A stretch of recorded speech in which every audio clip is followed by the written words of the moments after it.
Well, I was tagged over from Frecky Fitwolf. I like to call him Sparkles, but his real name is Robbie. I don't know why his mother didn't name him Sparkles. I think that's just suits him so much better. It's because he's got such a sparkling personality. But anyway, I was tagged by him, and I in a weight loss tag. And so before I go any farther, I'll tell you that I am going to tag Chit Paddiwhack, SMAC Vision, Angela over at SMAC Vision, Anita at Chit Paddiwhack, Kathy Marquardt, and I don't know her first name because it's a new channel that I just started watching. It's called 100 to Life at a Fat Girl's Journey. So I tagged those 4 people. So I'm going to leave a link to their channels down below and go over there and check them out. Look for their take on this weight loss tag. And with that, let's get started. And remember, be careful or you'll end up in my be careful or you'll end up in my novel. I am writing a book. It's about my weight loss journey. It's a 15-month, not a documentary, autobiography of my journey to reach my goal by my 70th birthday next year. So, okay, let's get started. What was your highest weight? My actual highest weight that I've ever weighed was 310 pounds. I was going to join Weight Watcher with my friend Randy from work, and I didn't want to go in weighing 310 pounds, so I went on a little quick diet before I went. And my first official weigh-in at Weight Watchers, I weighed 304.2, and that's what they go from. And I know I gotta, see, that's just aggravating me now. I had a cherry tomato for lunch, and I bit into it, and it sprayed, and it got on my shirt. So, there. Does that look natural? Or whatever. So that was my highest weight. Number 2, what diets have you done? I've done so many. I've been in Weight Watchers. This is my last time go around. This is the last time I'm going to do it because I'm going to do it this time. But I've joined Weight Watchers at least 4 times. I've been to Tops at least 3 times. I stopped eating more than once. I went on one diet that I was on. I lost a tremendous amount of weight. It was back in the 70s. It was just after Jimmy was born. No, it was after it was after Jimmy was born. Yeah, I think it was after Jimmy was born. I had for breakfast at 12 o'clock, 1 o'clock, something like that. If you watch my channel, you know I very rarely eat before 1 o'clock. I've done this my whole life. Not to say that I don't eat in the past like a ginormous amount of food in between, but anyway, I would have a bowl of Cheerios with a banana and some milk at about noon, and then about 6 o'clock I'd have a can of Campbell's tomato soup, cream of tomato soup, because I use another can of milk, and that's all I ate for a month, and I did lose a lot of weight, and I gained it all back. Because you can't do that and lose weight and have it stay off. You got to learn how. That's why I like Weight Watchers, especially freestyle, because it's teaching me to eat the right way. I can still go take little detours along the way and still find my path back and stay on track. So that's why I like Weight Watchers. Why are you losing weight? I know this is going to sound morbid, and I don't mean it to sound morbid, but I had gone to a funeral where the person had been extremely heavy, and the 6 people that had to carry the coffin were really struggling. And I'm thinking to myself, not that I plan on dying anytime soon, because I plan on living at least another 20 or 30 years. But I thought, I don't want people struggling like that with my coffin.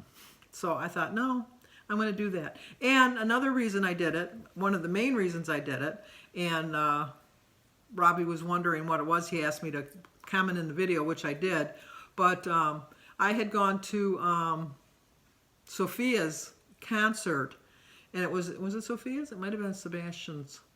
Well, one of my grandkids. I went to their concert in an elementary school auditorium and sat in an elementary. Well, I didn't sit. It was in an elementary school auditorium, and I couldn't fit in the seat. So I made the excuse that I'd been sitting all day and I was tired of sitting, so I stood in the back. And at that point I thought, they were little. They were just like first grade. You know, they were just really little. And I'm thinking, I've got a lot of concerts to come to, and I don't want to be sitting like this, like standing in the back all the time. So that was one of the main reasons that I did it, other than my carrying my coffin. What is your favorite food? Well, I can tell you it's not a vegetable. I mean, I love vegetables and I love fruit. Unfortunately, my favorite food would be anything in a cake line. My turtle cake, which I have for my birthday every year, is my favorite. Ding dongs, king dons, Suzy Q's, cupcakes, Twinkies. I could live on those. When I was at my heaviest, I used to go to this place by us called Mr. C's, which was a pizzeria and a deli. And I would get 2 pieces of pizza, and I'd get a package of cupcakes, and then I would get the big bottle of pop, the 20-ounce bottle of Coke. And, well, who am I kidding? I got 2 bottles of Coke because I drank 2 of them. And then they would give you this is a fat person's move, I'm going to tell you this too, is when they gave you the pizza, if you only got 2 slices, they put it in aluminum foil and gave it to you. So that when you opened it up, then all of the cheese and the pepperoni would stick to the aluminum foil. But if you ordered 3 slices of pizza, they put it in a box. So I ordered 3 slices of pizza. No wonder I got to be 310 pounds, whatever. But that was, pizza's my favorite. Any kind of fast food is my favorite. And it still is. And that's sad to say. I have so many good Weight Watcher recipes that I do like, but I'm not going to say that any of them are my favorite. How do you reward your accomplishments? When I first lost my first 77 pounds, what I would do is for every 10 pounds, if you watch my videos, I love clocks. I have we're dreading the time is coming that we're going to have to be setting all the clocks back because we changed the batteries and set the clocks back, and it's a process because I probably have about 45 clocks throughout the whole house. I just do it.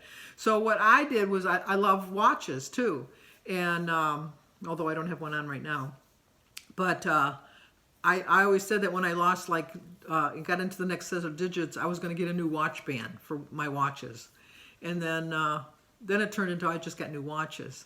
But I haven't done anything like that in a while, so that's something to think about. I might be thinking of some way to reward myself. But anyway, getting new watches or watch bands. What was your most rewarding non-scale victory? Going to one of my grandkids' concerts and sitting in the chair way up front so I could get a front row seat. And I didn't have to worry about sitting down and knew I was going to fit, and I knew I wasn't going to embarrass myself or my grandchildren. What will you do when you're at goal? Well, the first thing I'm going to do, my first goal, I have more than one goal, but my first goal is to lose 100 pounds, which would put me at 204.2. And then I'm going to drive over to my brother's house. My brother Michael promised me way back in the 80s that if I lost 100 pounds, he'd give me $100. I'm going to go collect my $100. But when I actually reach my goal, I don't know. It just seems so far away, yet it seems so close. So I really haven't given that a lot of thought. But I don't know. It'll just be so cool. It'll just be so cool. I probably will buy some shoes. I have a thing. I think I shouldn't speak for most, some fat people like shoes because you can always fit in shoes. And it's but I have a problem because my one foot's bigger than my other foot, so that kind of blows that theory. But, I don't know, I'm rambling. I probably will get some cute shoes. Not even cute shoes. I wear a lot of gym shoes or tennis shoes or athletic shoes, whatever they're called nowadays. What diet plan are you on now? I am doing the freestyle, and I know that they're coming out with new things in the next week or two. I'm going to listen to them and see what they say, but I think I'm going to pretty much stay on the freestyle track. I like that track. They might tweak it a little bit, that it might make it a little bit more interesting for me, but that's the plan for me so far. What was the first habit you changed at the beginning of your diet? Opening up 2 cans of pop every time I had a meal, because I drank a lot of pop. And I knew that I couldn't drink that much tonic, soda, whatever you call it, wherever you live. Here in Michigan, we call it pop. And I know in the South they call everything Coke. So, but no, a pop. I would have 2 cans of pop for my lunch. I'd have 2 cans of pop for my dinner. I'd have a can of pop in the afternoon. I'd have a can of pop at night with, well, actually I had 2 cans of pop at night because I'd have cupcakes or Suzy Q's or something like that. So I was probably drinking almost a 12-pack a day. I mean, I was drinking a lot of pop. So that was hard. I still can have pop once in a while. I'm pretty good about that, but I don't go crazy like I used to. What is your favorite body part? I don't really have a favorite body part. I really don't. I just, I don't. I don't have a favorite body part. I just, my face, I get this rose, I don't even know how to say it. It starts with a rosemia, R-O, see, I have a hard time pronouncing words too. But you know who I mean. Like when you get the rosy cheeks and stuff, that bothers me. I'm popping up with moles and skin tags and, you know, I know, stuff, TMI, I know, TMI. But my favorite body part. If you didn't look at my teeth, I'd say my smile, because I don't like my teeth, but I think I like my smile. What are your non-scale goals? My non-scale goals are just to stay able to go into a store and go to any department and buy whatever I want. I can pretty much go in the Mrs. department now and get any kind of clothes I want, but I'm kind of like a spread out kind of a person, so some things I have to go into the women's department still. Like for a coat, if I'm going to get like a heavy coat, I have to, it can go to voicemail. I have to get a bigger to go around my hips. What has been making losing weight hard for you, your biggest challenge? My biggest challenge is eating out. I love to eat out. I eat out a lot. Not as much as I used to. Jim and I used to eat out probably 4 or 5 meals a week, easily, at home. And then we'd go out once a week to the show and go out to dinner. Now I go out once a month with my siblings, and I go out once a month with the couples that we, group of ours. There's 4 couples that we go out with. We go once a month. And on Sundays, I usually get carry out with my daughter when she comes over on Sundays. But eating out, that's my biggest challenge. It really is. Because I'm still with the mindset that when I go out, I don't order off the healthy platter. I always just order something that I really want. And like I'm going to the Outback on Thursday for our couples dinner. I already know I'm going to get an Alice's spring chicken, and I'm going to get a baked potato with butter and sour cream. And I'm going to get a bowl of potato soup. And I know that's not the mentality to have, but in order for me to lose the weight, I have lost almost 77 pounds. I've adapted it to my lifestyle. And my lifestyle is to eat the stuff I want to eat and not feel deprived. And I've reached an age that, I'm going to be 70 next year. I mean, I just turned 69, but I've just reached an age where this is my life, and I want to be thinner, and I want to, be healthy, but I want to eat what I want to eat, and within reason. So that's my thought. What is your number one best tip for losing weight?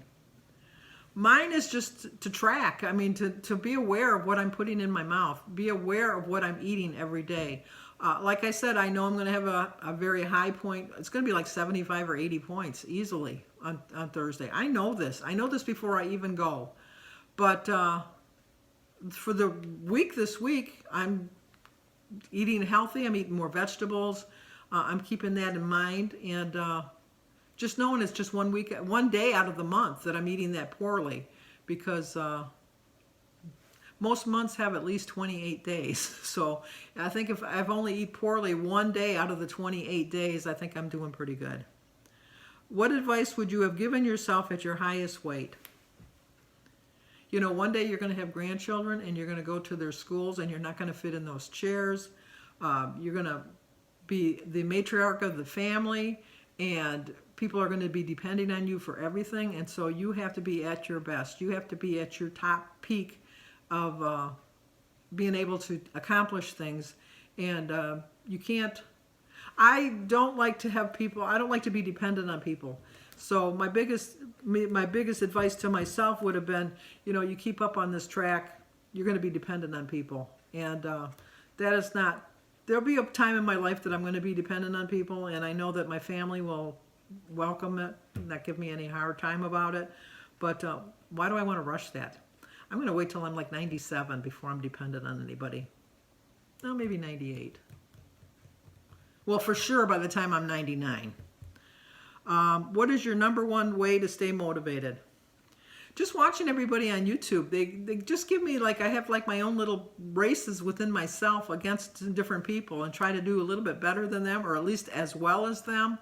And just to be an inspiration to my family. My family just, like, when we look at pictures, like my brother-in-law just recently passed, and when we were looking at pictures, it's just like, oh my gosh, it's like, I don't remember being that big. My goal is, I have not been in Wonderland since the 70s. I know. Some of you people weren't even born in the 70s. I know this. But I have not been in Wonderland since the 70s. And my goal is to be in Wonderland in my 70s. So it's like a flip. See, it's a turnaround and it's come back.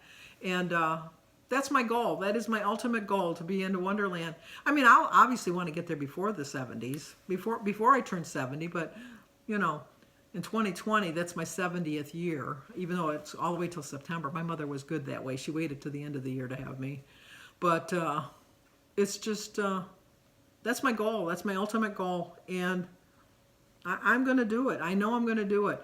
I know it's taken me a long time. I started on December 31st, 2016. And I just know I'm going to do it. I have so much faith in myself this time, and I don't know why. I just do. So I'm going to put a picture. I always put the same pictures because, unfortunately, I didn't take a lot of pictures of myself when I was heavier. But I'm going to show you. I've come a long way. I got a ways to go. But if I can find a thin picture, I'll show you my goal to where I want to be.